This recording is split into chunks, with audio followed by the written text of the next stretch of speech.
He toi nui, he toi roa, he toi kura, he toi tapu takatake aki, Hawaii ki nui, Hawaii ki roa. Hawaii ki pāmamao, Hawaii ki mā rea rea te pūtaketanga mai o te tangata. Hara mai te tō ki o haumi e, hui e, taiki e. This week, on the hui. The fallout from the Tāmaki Makaurau by-election. As political newbie, Oriini Kaipara heads to Parliament. I love a good challenge, but I'm going to enjoy a good sleep. Labour's Peeni Henare faces his second rejection by voters in 2 years. So my humble ask of you this evening is that we act with dignity and with grace. So what does it mean for parties on the left just over a year out from the election? Our political panel will unpick it for you. And we have highlights from the first Koroneihana for Te Arikinui Kuini Nga wai hono I te pō. No words, actually. I was sitting there crying.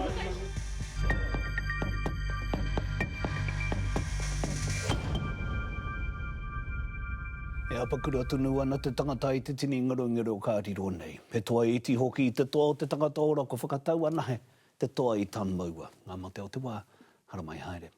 Tātou kei te pito ora ti hewa Māori ora, and welcome back to the hui. So, after a month campaign period, in the end, in the words of Highlander, there could be only one. And on Saturday, Tāmaki Makaurau chose Oriini Kaipara as their Member of Parliament to discuss the by-election and the wider body politic in Aotearoa. We are joined by our panel of pundits, professionals, perfectionists of the body politic. She is, of course, the political editor for Te Ao Māori News for Kata Māori, Māni Dunlop, tēnā koe, no mai hoki mai. She is also a former candidate for Tāmaki Makaurau. Joining us now is Hinurewa te hau. Hinu, no mai hoki mai. Good to see you again. And also joining us is Senior Māori Media Advisor, Waipapa Taumatarau, the University of Auckland, and a media and comms expert we have with us for the first time, Te Rina Ruka-Triponel. Tēnā koe. No mai, Te Rina. Good to have you. E ko rangatira tēnā koe tu katoa.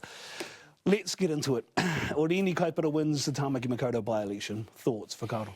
Yeah, I mean, there's a lot of things at play here, eh? And I think in the lead-up, both sides were feeling probably a little bit nervous. I think, you know, even Willie Jackson said it was a 50-50. They weren't too sure on what way it was going to go.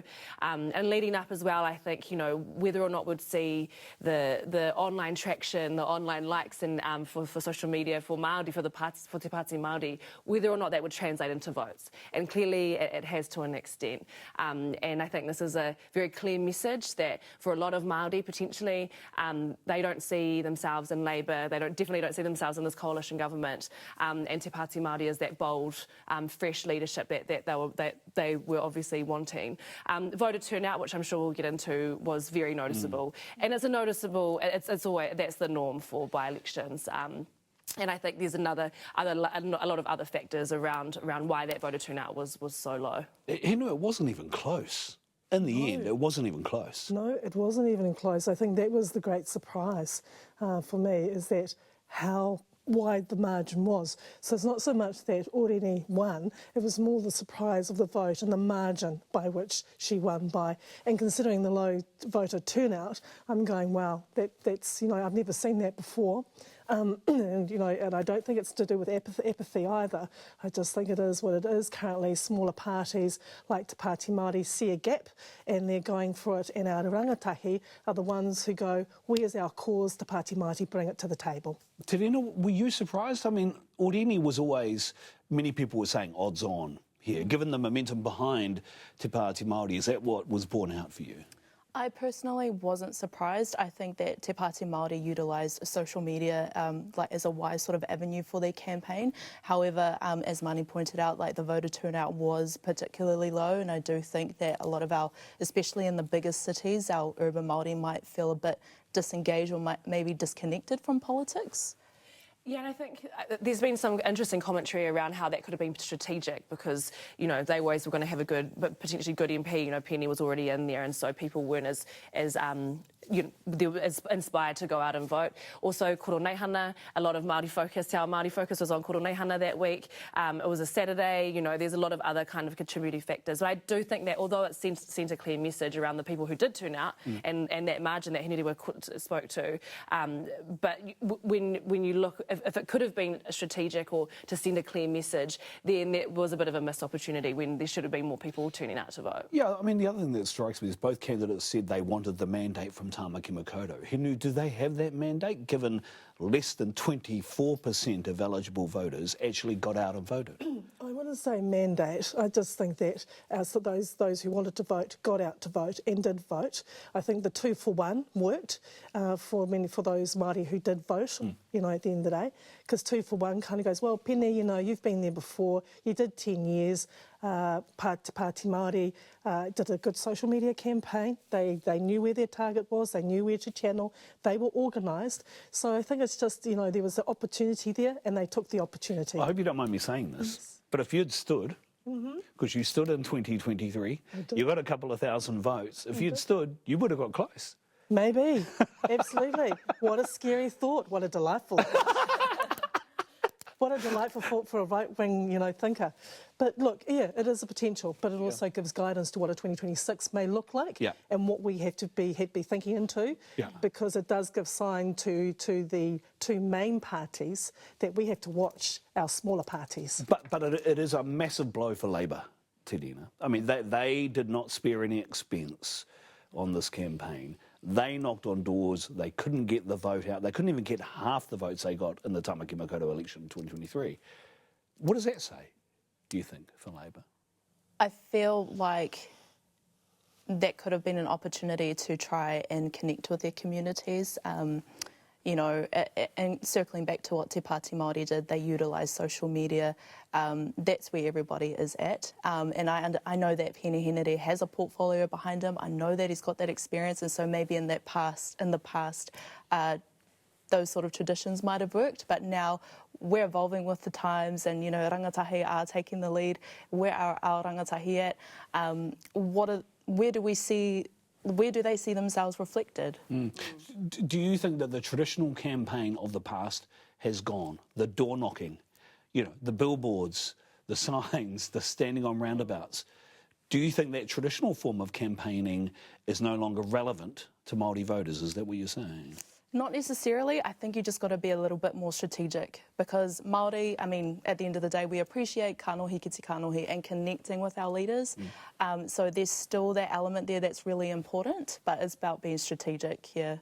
Does it also say that we need to really rethink the way we do our voting? Is online voting just a must for Māori voters going forward now, Māni? Absolutely, and then you've also got to remember the electoral law reforms coming up, which may be in place by the next election, which is going to mean that it's going to disproportionately affect Māori even more so. Online voting, I think, talking about... Labour still ran a pretty slick campaign, but for a long time that hasn't been speaking to our people, because voter turnout for Māori has always been much lower than non-Māori.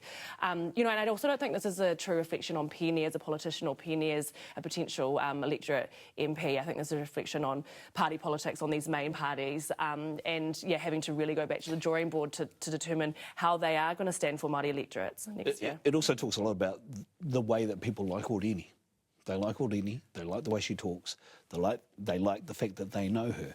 She's got the common touch. Is that what you're looking forward to seeing more of when she gets That's what I feel. She has the common touch with the people, Some were giving her, criticising her because, possibly when she couldn't answer policy, she turned to waiata. But I go, she was being unapologetically Māori in that campaign. We've got to give her 10 out of 10 for that, and for Te Pāti Māori, Te Rina, what are you looking forward to seeing from Oriini as the MP for Tāmaki Makaurau in Parliament? I would definitely, I would like to bring Pacific voices to the table as well, because there's a low voter turnout for Pacific communities too. And because Tāmaki Makaurau is so diverse, and we have the largest Pacific diaspora probably in the world within Tāmaki Makaurau, and so I would really like to see that kotahitanga, and I believe that Oriini and Te Pāti Māori know how to do that. Māni, what are you looking forward to seeing from Oriini? I mean, you'll be the one doing the questions. Yeah, it's going to be interesting how she'll handle Wellington. You know, the leaders are pretty protective of their caucus. You know, they tend to kind of cover and do the media and do the tiles. That was interesting, eh? It was an interesting campaign from that perspective. Yeah. I mean, the media never want to be the story, but there's been a few on Saturday night. A few media were left out and not let into HQ at the Te Pāti Māori and you know the election night.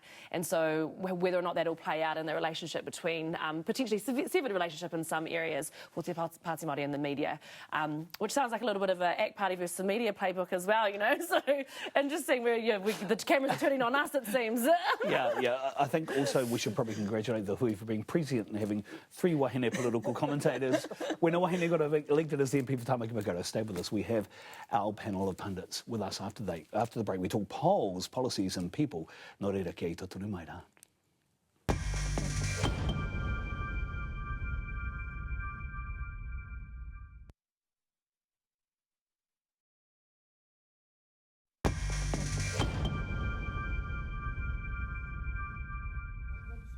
Kia ora mai anō. You can hear them talking. Our panel of political experts are with us now. Hoki mai i tā tātou hōtaka matapaki ana i ngā take torangapu o te wā. We are joined, of course, by Māni Dunlop, Hinurewa te hau, and Te Rina Ruka-Triponel. Okay, let me ask this question. Is Chris Hipkins the right man to be leading the opposition parties into the next election?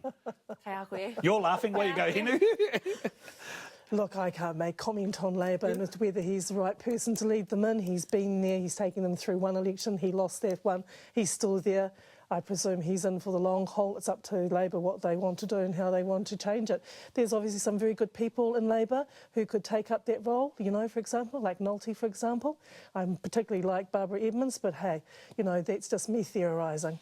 Look, I think Chippy's a safe pair of hands, and that's what we saw after the last election, you know, kind of steer a steady ship. We could potentially be seeing something, you know, like 2017 with Jacinda Ardern coming in a bit of a late role, and whether or not that's what the party might need. Like you say, Kerry McAnulty, a great performer, been very great in opposition. Barbara Edmonds as well, but also we haven't seen their tax policy. We haven't seen massive policy, and also Peeni had to for the by-election, had to campaign on pretty much no new and fresh policy until his party announced it supposedly before the end of the year. So I think there'll be a lot weighing on that as well, and whether or not we'll see Chippy's leadership really come through with the policy. Te Rina, thoughts? I think given the result of the by-election, I think that they do need to strategise a little bit more, especially with the upcoming election next year. Yeah. Okay, let me ask this question then. Is Chris Luxon going to be the leader of the National Party? And the reason why I'm asking is polls, right? So the latest Taxpayer Union polls come out. The left could govern with 1 seat, majority, over the right. The polls have consistently gone the wrong way for Chris Luxon. Is he still going to be the leader of the National Party and take it into the election next year? I'm looking at you, Hinu. Look, he's our leader of the party presently, and as far as I know, he will still be our leader, taking us into 2026. I mean, we have to think there are some risks if we change a leader at this particular time, and you have to ask yourself why. And in political parties, we can be, you know, unsettled with a leader if we don't, when we see things declining. But we need stability. It's just not popular, though, is it? Yeah. And look, I mean, if you ask the average person, what do you think Chris Luxon's values are? It's hard to kind of come up with a really clear and concise answer of what that is, because, you know, he's trying to please everyone, please his coalition partners. And a couple of weeks ago, we had a bit of an incident at Parliament with Nicola Willis taking up his spot on the caucus run, and that kind of fed, you know, the media. Well, particularly after coming back from London. Yes, exactly. With people singing her praises, right, and calling her the next Prime Minister. Yeah, right? yeah. So, you know, those kind of murmurs start to kind of make their way into the narrative and into the public sphere. But I mean, we're also going to start seeing there's the cracks in the coalition. You know, we're having RSB coming up. You know, New Zealand First and ACT. The little things are starting to come out in terms of Winston versus Seymour, and whether or not how much of an impact that'll have on national. Oh, particularly Seymour talking about housing intensification. He doesn't support the current, or certainly the current approach of Chris Bishop. Your thoughts, Tini? I mean, is he going to be there? Do you think, in the election? Like Hinu said, I think it would be a very risky decision to switch up in leadership. And I think, and also circling back to what you were saying, it's really hard to tell the kind of leader that he is, kind of swaying a bit left and right, and there does need to be stability, but I think with everything that he's trying to achieve, he's nowhere near finished, so it would be a risk to switch that leadership. So let's talk about the latest polls then. So, you know, taxpayer Curia poll, 33.8 to Labour, 33.1 to National. Again, preferred Prime Minister, Luxon's going down. How does the left capitalise, do you think, on the momentum change that we've seen in what is a first-term coalition government under Chris Luxon? I think what you see is that people are parking, you know. They're parking up and they're going, there's a lack of options for them currently, be it, you know, Labour or National. And I think with the coalition government here, when we look at the cost of living, we're not moving fast enough to give the relief that's required. So we you know, as main parties, we need to give more options, and it's not moving fast enough. That's the key thing there, you know. Yeah, and I think on the left, you know, we need to start seeing the cohesion. You know, after this by-election, there was the rift between, you know, Labour and, or not rift, but, you know, Labour and Te Pāti Māori having to come up against each other, and whether or not that relationship could work. And, you know, some would argue that Te Pāti Māori is too extremist in their views, and that might not appeal to a lot of Labour voters. So would it be a smart decision for Labour to pair up and campaign with Te Pāti Māori on certain things? So the left really need to use this opportunity in order to make... Are you talking about, and are you all talking about the development of policy together? Is that what you're talking about? And will that happen? Well, you know, I'm always a fan of, you know, if we can do things together, it's better. You know, mahi tahi, let's work together, let's create policy. As the current coalition that's in there, you know, we need to see more cohesion among the three parties. I mean, that's what's required. You know, the last election, the Greens were ready to talk about capital gains tax, right? Māori Party had a tax on food, right? And fruit and veg, right? A tax on the wealthy. People wanted to see those big rock kind of left-leaning policies from a Labour Party that just weren't willing to do it. Do you think we're going to see that? That's right. If Labour had done the capital gains tax, you know, if they'd had the courage to have done it, you know, we probably would have worn it at the end of the day, but they didn't. And I think that was a detriment to them losing the last election, you know, at the end of the day.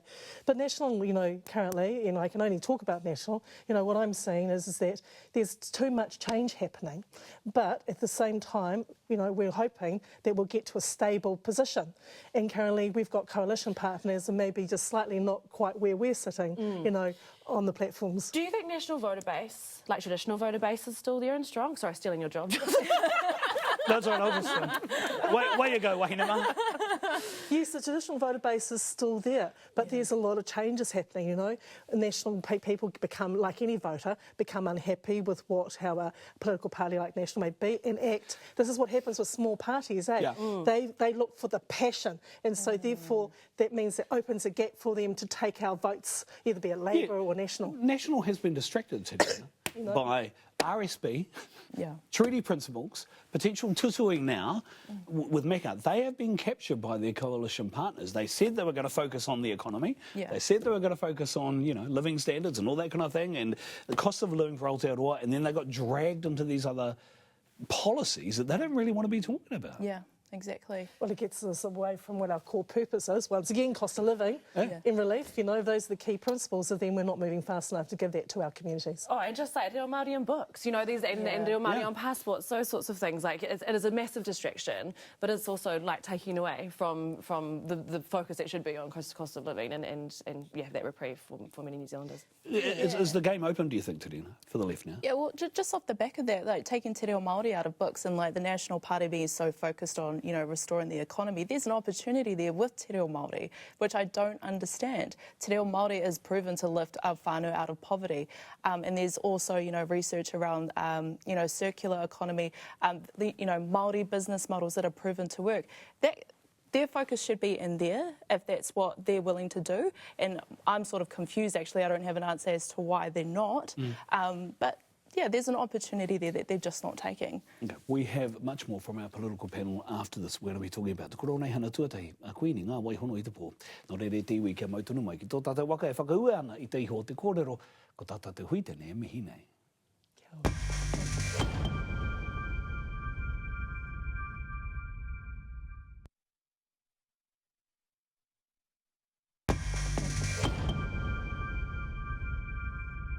Ngā mea no te wā. Kei whanei tō mātou tāpui tāmaka tōranga pū o te wā. We have Māni Dunlop, Hinurewa te hau, and Te Rina Ruka-Triponel with us.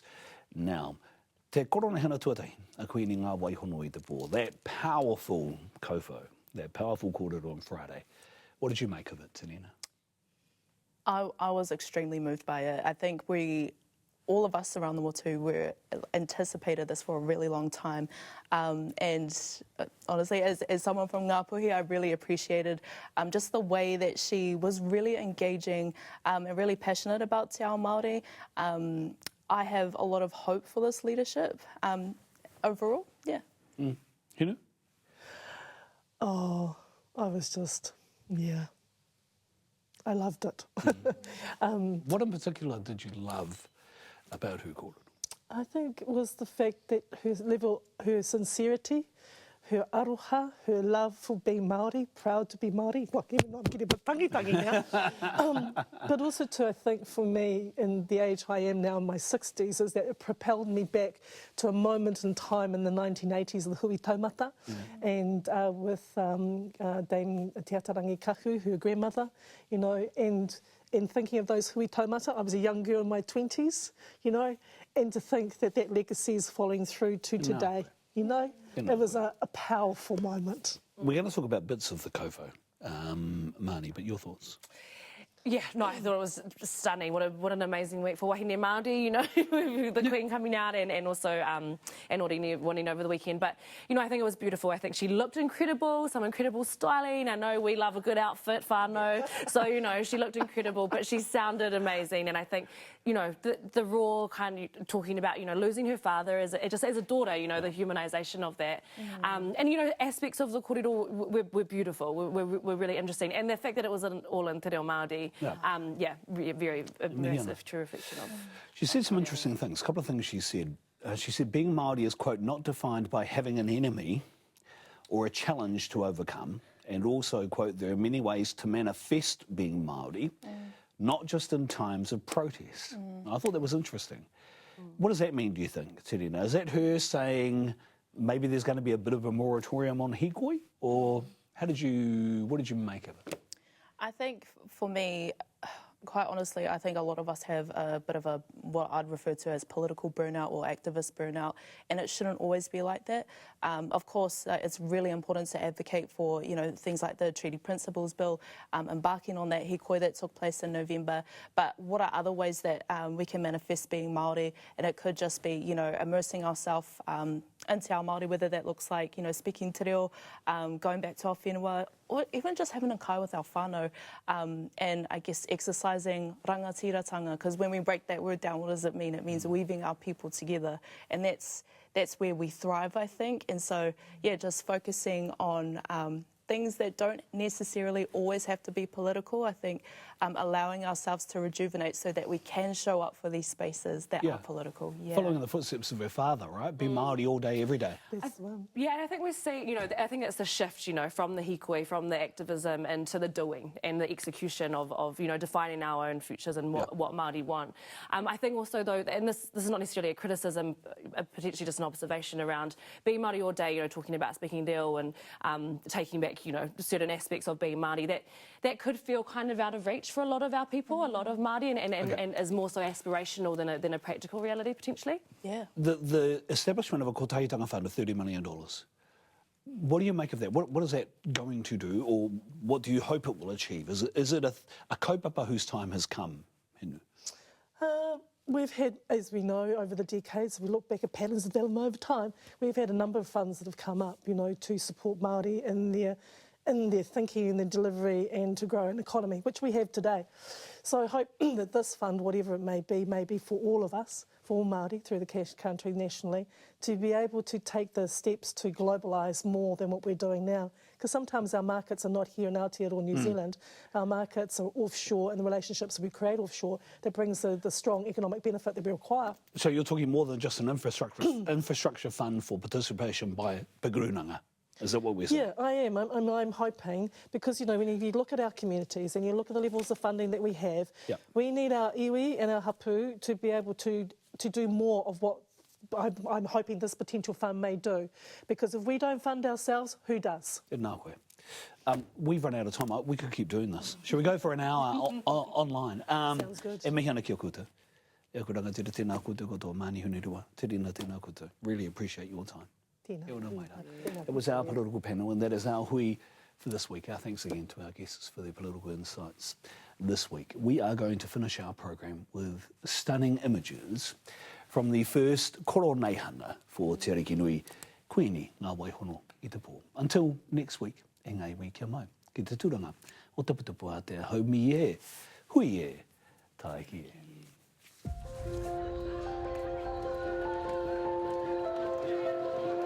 He nui ngā momo whakatinanatanga o te Māoritanga. Kaua kaunoa I ngā wā o te porotu. Te Māoritanga, ka mautonu, ka mautonu, ka mautonu. Heoi, me rite tonu, te whāngai I te mauri o tērā Māoritanga rā, e mana ai a mana motuhake, e tino ai hoki a tino rangatiratanga. Koinei pū taku pāpā I ki ai, kia Māori, ia rā, ia rā. Thousands of people have gathered here at Tūranga Waiwai Marae to hear the first address from Te Arikinui Kuini Nga hono I te pō. So what do her people make of her first address here today? No words, actually. I was sitting there crying. Tuatai I pita na kōrero, hei tamahi me te tuatai, hei tangata noa. Amazing, amazing. Made you cry. He ngāwari ana kōrero, he wairua kei roto, he aroha kei roto I ana kōrero. Found it inspiring. Yeah. Very. Some of it was a bit emotional. Yeah, emotional. She was actually really funny as well on top of that. Very. Tino rangatira tangatia tō reo. Mana motuhake tia te taiao. Tino rangatira tangatia tō hauora. Mana motuhake tia tō pāhara keke. Kei aua kaupapara te tino oranga mai o te Māoritanga.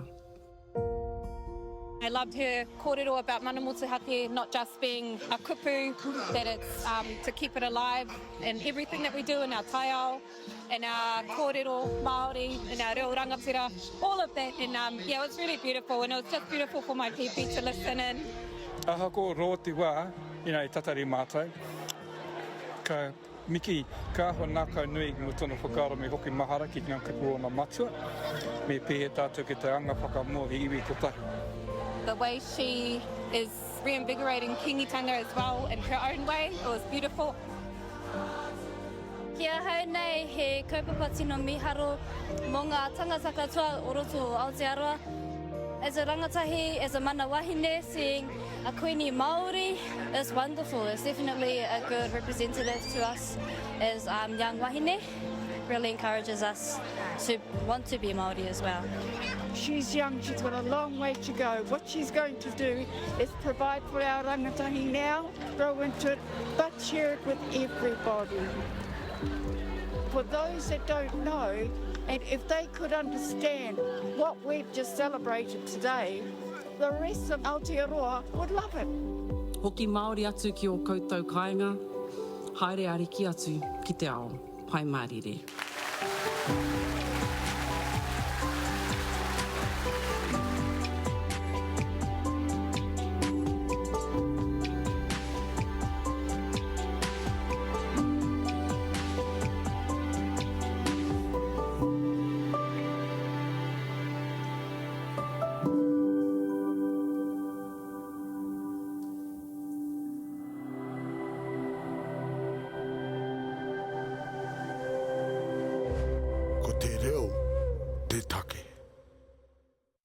Nā te puna whakatongarewa, te hui I tautoko.